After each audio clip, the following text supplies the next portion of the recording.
കേരളം ഭരിക്കുന്നത് ഞങ്ങളാണ്, അല്ലെങ്കിൽ രാഷ്ട്രീയ ഭാവി തീരുമാനിക്കുന്നത് ഞങ്ങളാണെന്ന് അവകാശപ്പെടുന്ന രണ്ട് മുന്നണികൾ നടത്തുന്ന ചക്കളത്തിപ്പോര് BJP ബാന്ധവത്തെ ചൊല്ലിയാണ്. കേന്ദ്രം ഭരിക്കുന്ന ഒരു രാഷ്ട്രീയ പാർട്ടിയെ തീണ്ടാപ്പാടകലെ നിർത്താൻ പോലും കൊള്ളില്ല എന്ന് ചാനൽ ചർച്ചകളിൽ വന്ന് പറഞ്ഞുകൊണ്ടിരിക്കുന്ന രണ്ട് രാഷ്ട്രീയ പാർട്ടികൾ, രണ്ട് മുന്നണികൾ. ഇത് മുസ്ലിം വോട്ടുകൾ കയ്യിൽ നിന്ന് ചോരാതിരിക്കാനാണോ? ശരിക്കും നിങ്ങളുടെ ഡീൽ ആർക്കൊപ്പമാണ്? പറയുന്ന നിനക്കില്ലേലും കേൾക്കുന്ന എനിക്കില്ലടാ ഒരു ചളുപ്പ്. താങ്കൾ പറഞ്ഞത് സത്യമാണ്. ഇവർക്ക് മുസ്ലിം വോട്ടിന് വേണ്ടിയാണ്. ഞാൻ ഈ ചർച്ചയിൽ പങ്കെടുക്കുന്നത് മഞ്ചേശ്വരത്തുനിന്നാണ്. ഇവിടെ എന്താ ഉണ്ടായതറിയോ? UDF നേതാക്കന്മാർ SDPIയുടെ തിണ്ണ നിരങ്ങി കാലും കൈയും പിടിച്ചു SDPIയുടെ നേതാക്കന്മാരുടെ. എന്നിട്ട് അവരെ സമ്മർദ്ദത്തിലാക്കി. എന്നിട്ട് സ്ഥാനാർത്ഥിയെ പിൻവലിപ്പിച്ചു.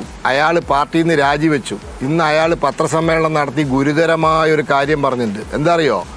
മതനേതാക്കന്മാരെ ഉപയോഗിച്ച് സമ്മർദ്ദത്തിലാക്കിയിട്ടാണ് സ്ഥാനാർത്ഥിത്വം പിൻവലിച്ചത്. ഈ UDFകാർക്ക് ഒരു സമുദായത്തിൻ്റെ വോട്ട് മതി എന്നൊരവസ്ഥയിലെത്തിയിരിക്കുക. കാരണം 2016-ലും 2021-ലും ഭരണം പോയത് ഒരു പ്രത്യേക സമുദായം, അതിലെ സംഘടനകൾ LDFിലേക്ക് ചാഞ്ഞപ്പോഴാണ് എന്നവർ മനസ്സിലാക്കി. ജമാഅത്തെ ഇസ്ലാമിയും അന്ന് പോപ്പുലർ ഫ്രണ്ടും SDPIയും ഒക്കെ ഇടതുപക്ഷത്തെ സഹായിച്ചു. അപ്പോൾ 2 തവണ 21-ൽ കിട്ടിയെന്ന് പറഞ്ഞ ഭരണം. അതിന് താങ്കൾ നേരത്തെ പറഞ്ഞൊരു കാര്യമുണ്ട്. ഈ CAA നിയമത്തിൻ്റെ പേരിൽ ഇവിടെ എന്തൊക്കെ കോപ്പറാട്ടിത്തര LDF കാണിച്ചത്, അതൊക്കെ കാണിച്ച് ഇവിടുത്തെ മുസ്ലിം വോട്ട് തട്ടിയെടുത്തു. എന്താ പറഞ്ഞത്? ഞങ്ങളങ്ങ് വരട്ടെ, CAA നിയമം ശരിയാക്കുന്നു. ഒരു ചുണ്ണാമ്പും ചെയ്യാൻ പറ്റിയില്ല. CAA നിയമം ഇന്ത്യയിൽ നടപ്പിലാക്കി 10,000-കണക്കിന് ആളുകൾക്ക് പൗരത്വം കൊടുത്തു. ഇപ്പോൾ ഇവിടുത്തെ മുസ്ലിം സമുദായത്തെ ഇവർ വഞ്ചിച്ചു എന്നൊരു ധാരണ പരത്തി ആ മുസ്ലിം സമുദായത്തിൻ്റെ അടുത്ത് പോയി പല കഥകളും പറഞ്ഞ് അവരുടെ വോട്ട് കിട്ടിയാൽ മാത്രം മതി കേരളം ഭരിക്കാം, ഒരു സമുദായം മാത്രം പിന്തുണച്ചാൽ കേരളം ഭരിക്കാം എന്ന വിഡ്ഢികളുടെ സ്വർഗത്തിലാണ് UDF.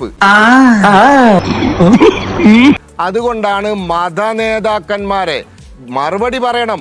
ഏത് മതനേതാക്കന്മാരാണ് മഞ്ചേശ്വരത്തെ SDPIയുടെ സ്ഥാനാർത്ഥിത്വം പിൻവലിക്കാൻ UDFന് വേണ്ടി ഇറങ്ങിയതെന്ന് പറയണം. അപ്പൊ മതനേതാക്കന്മാരെ ഉപയോഗിച്ചിരിക്കുകയാണ് UDF. UDFിനെതിരെ പറയുമ്പോൾ താങ്കൾ വേങ്ങരയും കൂടെ പരാമർശിച്ചു പോകണം. അവിടെ അത് LDF ഡീൽ എന്നുള്ള ആരോപണമുണ്ടല്ലോ. നമുക്ക് പറഞ്ഞു പോകുമ്പോൾ ഒരു ബാലൻസ് ചെയ്യണ്ടേ BJPക്ക്? അല്ലെങ്കിൽ UDFനെ മാത്രം കുറ്റപ്പെടുത്തുമ്പോൾ സ്വാഭാവികമായിട്ടും CPMനോട് ഒരു അനുഭാവമുണ്ട് BJPക്ക് എന്ന് തോന്നിപ്പോകുമല്ലോ ചർച്ചയിൽ. മനസ്സിലായി. എടാ നാറി, നിനക്ക് നാണമുണ്ടോ? ബാലൻസ് ചെയ്യേണ്ട ആവശ്യമില്ല. അതാ ഞാൻ പറഞ്ഞത്. 16-ലും 21-ലും LDFിന്റെ കൂടെ പോയ മുസ്ലിം വോട്ടുകളെ പിടിച്ചെടുക്കാൻ നാറിയ നെറികെട്ട മത നേതാക്കന്മാരെ ഇറക്കി കഴിഞ്ഞു. ഞങ്ങൾ ആരെ തിണ്ണ നിരങ്ങൂല എന്നാ പറഞ്ഞത്. SDPIക്കാരന്റെ തിണ്ണ വരെ നിരങ്ങിക്കഴിഞ്ഞു. എന്നെ സംശയിക്കരുത്. ഇനി എന്തിനാന്നും കൂടി ഞാൻ പറയാം. 12 കൊല്ലായി ഡൽഹിയിൽ നിന്ന് സലാം പറഞ്ഞിട്ട്. ഇനി അവിടെ അടുത്ത കാലത്തൊന്നും തിരിച്ചു കിട്ടുന്ന ലക്ഷണമില്ല. അവസാനമായി കോൺഗ്രസ് ഇന്ത്യയിൽ ഒരു തെരഞ്ഞെടുപ്പ് ജയിച്ചത് 2023 നവംബറിലാണ്, തെലുങ്കാന. 2023 നവംബറും കഴിഞ്ഞ് 2.25 കൊല്ലായി. മഹാരാഷ്ട്ര തോറ്റു, ഹരിയാന തോറ്റു, ഡൽഹിയിൽ 0, ബീഹാറിൽ 6. ഇന്ത്യ മുഴുവൻ കോൺഗ്രസ് തോൽക്കുക. കേരളം കൂടി കിട്ടിയിട്ടില്ലെങ്കിൽ ഈ സാധനം പൂട്ടിപ്പോകും.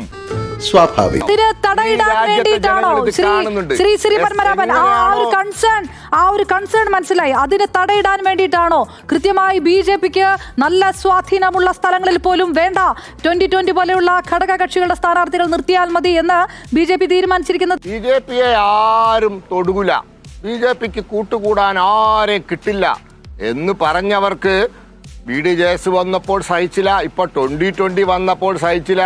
എന്തിനിപ്പോ 2020 മാത്രം? LDFിന്റെ സിറ്റിംഗ് MLA താമര ചിഹ്നത്തിൽ മത്സരിക്കുക നാട്ടികയിൽ CC മുകുന്ദൻ. LDFിന്റെ മുൻ MLA നമ്മുടെ അജിത്ത് വൈക്കത്ത് മത്സരിക്കുക. ഇവിടെ ഇടുക്കിയിൽ CPMന്റെ മുൻ MLA മത്സരിക്കുക. കരുണാകരന്റെ പുത്രി ഞങ്ങളുടെ ടിക്കറ്റിൽ മത്സരിക്കുന്നു. ബിജെപിയുടെ എ ക്ലാസ് മണ്ഡലമായിട്ടുള്ള തൃപ്പൂണിത്തറയിൽ പക്ഷേ താമര ചിഹ്നത്തിലല്ലോ. അതും കൂടെ ഇതിന്റെ കൂടെ പറഞ്ഞു പോണ്ടേ? അതൊക്കെ ഞങ്ങൾക്ക് നോക്കൂ, നിതീഷ് കുമാർ മുഖ്യമന്ത്രി ആയില്ലേ, എത്ര കൊല്ലം അദ്ദേഹത്തിന്റെ പാർട്ടിക്ക് കഴിഞ്ഞ 2020 കിട്ടിയ 45 സീറ്റാ, ഞങ്ങൾക്ക് കിട്ടിയത് 70 സീറ്റാ, 70-75 സീറ്റാ. എന്നിട്ടും ഞങ്ങൾ മുഖ്യമന്ത്രി സ്ഥാനം കൊടുത്തില്ലേ. മഹാരാഷ്ട്രയിൽ ഏക്നാഥ് ഷിൻഡെയുടെ കൂടെ വന്നത് 39 MLA-മാരാ, 39 MLA-മാർ. ഞങ്ങൾക്ക് 105 MLA-മാരുണ്ടായിരുന്നു. മുഖ്യമന്ത്രി സ്ഥാനം ഞങ്ങൾ കൊടുത്തില്ലേ. അതൊക്കെ ഞങ്ങളുടെ തന്ത്രമാണ്. ഞങ്ങൾ നിതീഷ് കുമാറിന് സീറ്റ് കൊടുത്തതുപോലെ, മുഖ്യമന്ത്രി സ്ഥാനം കൊടുത്തതുപോലെ, ഏക്നാഥ് ഷിൻഡെക്ക് മുഖ്യമന്ത്രി സ്ഥാനം കൊടുത്തതുപോലെ ഞങ്ങളോടൊപ്പം വരുന്നവരെ മാന്യമായി പരിഗണിക്കും. അതിനുള്ള തന്ത്രം ഞങ്ങൾക്കുണ്ട്, രാഷ്ട്രീയ ദീർഘദൃഷ്ടി ഞങ്ങൾക്കുണ്ട്. ഇത് അമിത്ഷാ നയിക്കുന്ന പാർട്ടിയാണ്. ഞങ്ങൾ കീഴടക്കും, കേരളവും ഞങ്ങൾ കീഴടക്കും. കേരളത്തിലെ തുടർച്ചയായ കമ്മ്യൂണിസ്റ്റ് ഭരണം അവസാനിപ്പിക്കാൻ ത്രിപുരയിലെ പോലെ കോൺഗ്രസിനാവില്ല എന്ന് കേരളത്തിലെ ജനങ്ങൾക്ക് മനസ്സിലായി കഴിഞ്ഞു. അവർ BJP-യോടൊപ്പം നിൽക്കും. ഞാൻ എന്നേ പറഞ്ഞില്ലേ ഇതൊക്കെ പറ്റിപ്പാണ്. BJP എന്തായാലും അധികാരത്തിൽ വരില്ലല്ലോ. ഈ സാഹചര്യത്തിൽ BJP അധികാരത്തിൽ വരില്ല. പിന്നെ നിങ്ങൾ പറഞ്ഞുകൊണ്ടിരിക്കുന്നത് കോൺഗ്രസിനെ തള്ളിക്കളയും എന്നാണ്. ഈ ചർച്ച തുടങ്ങിയപ്പോൾ തൊട്ട് UDF-നെയും കോൺഗ്രസിനെയും ജനം തള്ളിക്കളയും എന്നൊരൊറ്റ വരി മാത്രമാണ്. ബാലൻസ് എവിടെയെങ്കിലും ഒക്കെ ചെയ്യണം തോന്നുമല്ലോ. സ്വാഭാവികമായിട്ടും ഈ ഡീല് നിങ്ങളും CPM തമ്മിലാണ് എന്ന ആരോപണം ശക്തമാകുമ്പോൾ വല്ലതും പിച്ചും പേയും പറയുന്നത് കേട്ടിട്ട് പ്രതികരിക്കാൻ ഞങ്ങളില്ല. ഹരിയാനയിലെ വോട്ട് എണ്ണീറ്റ് 1 മണിക്കൂർ കഴിഞ്ഞപ്പോൾ ഇതാ കോൺഗ്രസിന്റെ സത്യപ്രതിജ്ഞ. KC വേണുഗോപാൽ ഡൽഹിയിൽ നിന്ന് വിമാനം കയറി ചണ്ഡീഗഡിലേക്ക് മുഖ്യമന്ത്രിയെ തീരുമാനിക്കാൻ. വിമാനം ചണ്ഡീഗഡിൽ എത്തുമ്പോഴേക്കും കോൺഗ്രസ് തോറ്റു. ആര് പറഞ്ഞു BJP ജയിക്കൂല എന്ന്? ഇത്തവണ ഇത് NDA-യുടെ തെരഞ്ഞെടുപ്പാണ്. 2026 കേരള രാഷ്ട്രീയത്തിന്റെ ചിത്രം മാറും. ഈ 2 മുന്നണികൾക്കിടയിൽ ശ്വാസം മുട്ടിക്കിടക്കുന്ന കേരള ജനത ഞങ്ങളോടൊപ്പം വരികയാണ്. ഞങ്ങൾ കേരളം നിയന്ത്രിക്കുന്ന BJPയുടെ പ്രധാന ശത്രു കോൺഗ്രസാണ്. അല്ല, BJPയുടെ പ്രധാന ശത്രു ആത്മരോഷം കാണുന്നു. എന്താ SDP-യുടെ സംസ്ഥാന വൈസ് പ്രസിഡന്റ് തുളസീധരൻ പള്ളിക്കൽ പുറത്തിറങ്ങിയിട്ട് പറഞ്ഞു, ഞാൻ ഈ പാർട്ടി രാജിവെക്കുന്നു. ഇടത്തെ കയ്യിൽ CPM-നെയും വലത്തെ കയ്യിൽ SDP-യെയും പിടിച്ചുകൊണ്ടാണ് ഇവിടെ BJP മഞ്ചേശ്വരത്ത് മത്സരിക്കുന്നത് എന്ന് പറഞ്ഞത് SDP-യുടെ സംസ്ഥാന വൈസ് പ്രസിഡന്റ് ആണ്. നമ്മൾ എന്തിനാ വിശ്വസിക്കണം? ഇന്ന് സ്ഥാനാർത്ഥിത്വം കിട്ടാതെ പുറത്തുപോയ ആളുകളുടെ വാക്ക് വിശ്വസിക്കുന്നുണ്ടെങ്കിൽ ആ പാർട്ടി രൂപീകരിച്ച കാലം മുതൽ ആ പാർട്ടിയിലുണ്ടായ ശശിധരന്റെ വാക്കുകൂടി, തുളസീധരന്റെ വാക്കുകൂടി നിങ്ങൾ വിശ്വാസത്തിലെടുക്കണം. അങ്ങനെയാണ് വിശ്വാസത്തിലെടുക്കേണ്ടത്. പിന്നെ ഇത് ഇന്നും ഇന്നലെയും തുടങ്ങിയതല്ല. ഞാൻ അവരുടെ ഒറ്റ കാര്യം പറയാം. രാഹുൽ ഗാന്ധിയെ അല്ലെങ്കിൽ ഇന്ദിരാഗാന്ധിയെ ഏറ്റവും കൂടുതൽ ആക്ഷേപിക്കുന്ന നേതാവ് ആരാണ് എന്ന് ചോദിച്ചാൽ, രാഷ്ട്രീയ പാർട്ടി ആരാണെന്ന് ചോദിച്ചാൽ അതാരാണ്? RSS ആണ്. ഇന്ദിരാഗാന്ധി എന്നല്ല, ഗണ്ടി എന്നാണ് പറയുക. ആ വാക്ക് കേരള നിയമസഭയ്ക്കകത്ത് ആവർത്തിച്ചത് RSS-കാരൻ പറയുന്ന ഭാഷ അതേപോലെ ആവർത്തിച്ച CPM-ന്റെ MLA, തിരുവമ്പാടി MLA ലിൻഡോ ജോസഫ് ഇന്ന് വീണ്ടും സ്ഥാനാർത്ഥിയാണ്. ലവ് ജിഹാദ് ഉണ്ട് എന്ന് ഒരു DYFI-കാരൻ, മുസൽമാനായ DYFI-കാരൻ ഒരു മിശ്ര വിവാഹം ചെയ്തപ്പോൾ ഇത് ലവ് ജിഹാദ് ആണ് എന്ന് ആവർത്തിച്ച് RSS-ന്റെ ഭാഷയിൽ പറഞ്ഞ ആളുടെ പേര് ജോർജ് M. തോമസ് എന്നാണ്.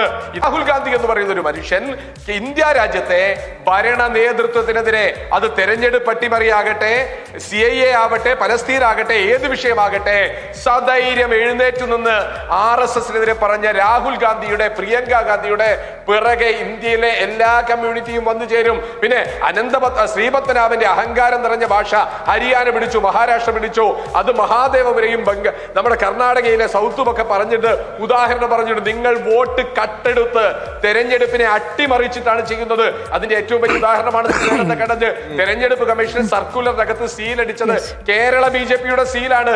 ആ ഡീലാണ്, തെരഞ്ഞെടുപ്പ് കമ്മീഷനുമായി നിങ്ങൾ നടത്തിയ ഡീലാണ് ഇന്ത്യയുടെ ജനാധിപത്യത്തെ അട്ടിമറിച്ചത്. സത്യസന്ധമായിട്ടുള്ള കാര്യമാണ്. ഒന്ന് നിർത്തണോ തന്റെ ഈ പുളു? മുഖ്യമന്ത്രിമാരുണ്ടായിരുന്നു കേരളത്തിൽ. R. ശങ്കർ, അതുപോലെ ഉമ്മൻചാണ്ടി, അതുപോലെ തന്നെ K. കരുണാകരൻ, ഏറ്റവും അവസാനം ഇപ്പൊ പോയിരിക്കുന്നു AK ആന്റണിയുടെ മകൻ. ഇവരെല്ലാം എടുത്തു നോക്കിയ BJP കോൺഗ്രസ് മുഖ്യമന്ത്രിമാരുടെ മരുമക്കൾ വരെ BJP പോയി BJP-യുടെ നേതാക്കന്മാരായി തെരഞ്ഞെടുപ്പ് മത്സരിക്കുക. അന്നേരം ഒന്നുമില്ലാത്ത വിഷമം ഇപ്പൊ CPM-ന് ടേക്ക് കെയർ പറയാൻ വന്നിരിക്കുക. ഞങ്ങൾ കൃത്യമായി പറയുന്നു, യഥാർത്ഥത്തിൽ ഈ തെരഞ്ഞെടുപ്പ് കൈകാര്യം ചെയ്യുന്ന രാഷ്ട്രീയമാണ് ഞങ്ങൾ ചർച്ച ചെയ്യുന്നത്. മുണ്ടക്കൈയുടെ പേരിൽ കോടികൾ പിരിച്ചില്ലേ? തെരഞ്ഞെടുപ്പ് അവിടെ വിറ്റിൽ ഇതുണ്ടോ? കണ്ടോ? ഇതാണ് പറയാൻ അനുവദിക്കില്ല. ചൂരൽമല മുണ്ടക്കൈ കോടികൾ പിരിച്ചിട്ട് എന്താ പറഞ്ഞ്? ഇത് ഞങ്ങളുടെ ജോയിന്റ് അക്കൗണ്ടിലുണ്ട്. VD സതീശനല്ലേ പറഞ്ഞ് ജോയിന്റ് അക്കൗണ്ടിൽ നിങ്ങൾ തെരഞ്ഞെടുപ്പ് അവിടെ വിറ്റ് കൊടുത്തില്ലേ?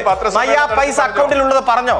ഇതൊക്കെ ചോദിക്കും, ഇതൊക്കെ ചോദിച്ചുകൊണ്ടേയിരിക്കും. അതുകൊണ്ട് നിങ്ങൾ ഡീൽ എന്ന് പറയും, അത് ആരോപണം പറയും, ഈ ആരോപണം പറയും. യഥാർത്ഥത്തിൽ കോൺഗ്രസ്സുകാർ ഈ ജനങ്ങളെ വഞ്ചിച്ചുകൊണ്ടിരിക്കുന്ന ഓരോ രാഷ്ട്രീയ വിഷയങ്ങളും ഇവിടെ ചർച്ചയാകും. ഒന്ന് പ്രവർത്തിക്കുന്ന വേറൊന്നും ഇങ്ങനെ പോയാൽ സംഗതി കുഴയും. ശരിയാ, നമ്മൾ ഉത്സവിച്ചാലേ കാര്യം നടക്കും. BJP ഡീലുണ്ടെന്ന് പറഞ്ഞ RSS നേതാക്കളുണ്ട്. ഇപ്പോഴും കൈവിട്ടു പറയുന്നു, നിങ്ങൾ തീണ്ടാപ്പാടകരെ നിർത്തേണ്ട പാർട്ടിയാണെന്ന് ഈ രണ്ട് പാനലിസ്റ്റുകളും പറയുന്ന കേൾക്കുന്നില്ലേ? ഈ ഉള്ള ഡീലിൽ എവിടെയാണ് സത്യം? നാട്ടിൽ എവിടെ തെരഞ്ഞെടുപ്പ് നടന്നാലും കോൺഗ്രസ് തോൽക്കും. പിറ്റേന്ന് രാവിലെ രാഹുൽ ഗാന്ധി തെരഞ്ഞെടുപ്പ് വോട്ടിംഗ് മെഷീനെ കുറ്റം പറയും, വോട്ടർ പട്ടികയെ കുറ്റം പറയും, ഇലക്ഷൻ കമ്മീഷനെ കുറ്റം പറയും, അവസാനം കോടതിയെയും കുറ്റം പറയും. മെയ് 4 കേരള ഇലക്ഷന്റെ പെട്ടി പൊട്ടിച്ചാൽ കോൺഗ്രസ്സുകാരും രാഹുൽ ഗാന്ധി ഇന്ത്യ മുന്നണിയും നിലവിളിക്കും. തെരഞ്ഞെടുപ്പ് കമ്മീഷനെ കുറ്റം പറയും, വോട്ടർ പട്ടികയെ കുറ്റം പറയും, ഇലക്ഷൻ വോട്ടിംഗ് മെഷീനെ കുറ്റം പറയും, കോടതിയെ കുറ്റം പറയും. കേരളത്തിലും തെരഞ്ഞെടുപ്പ് കമ്മീഷനെയും വോട്ടിംഗ് മെഷീനെയും വോട്ടർ പട്ടികയെയും കുറ്റം പറഞ്ഞ് നെഞ്ഞത്തടിച്ച് നിലവിളിച്ച് നടക്കുന്ന രാഹുൽ ഗാന്ധിയെ നിങ്ങൾക്ക് മെയ് 4 ഹരിയാനയിൽ ചെയ്തതുപോലെ, മഹാരാഷ്ട്രയിൽ ചെയ്തതുപോലെ, കർണാടകയിൽ ചെയ്തതുപോലെ നിലവിളിച്ച് നടക്കും രാഹുൽ ഗാന്ധി. സൂപ്പർ. തൽക്കാലം ഇത്രയും മതി. വരട്ടെ.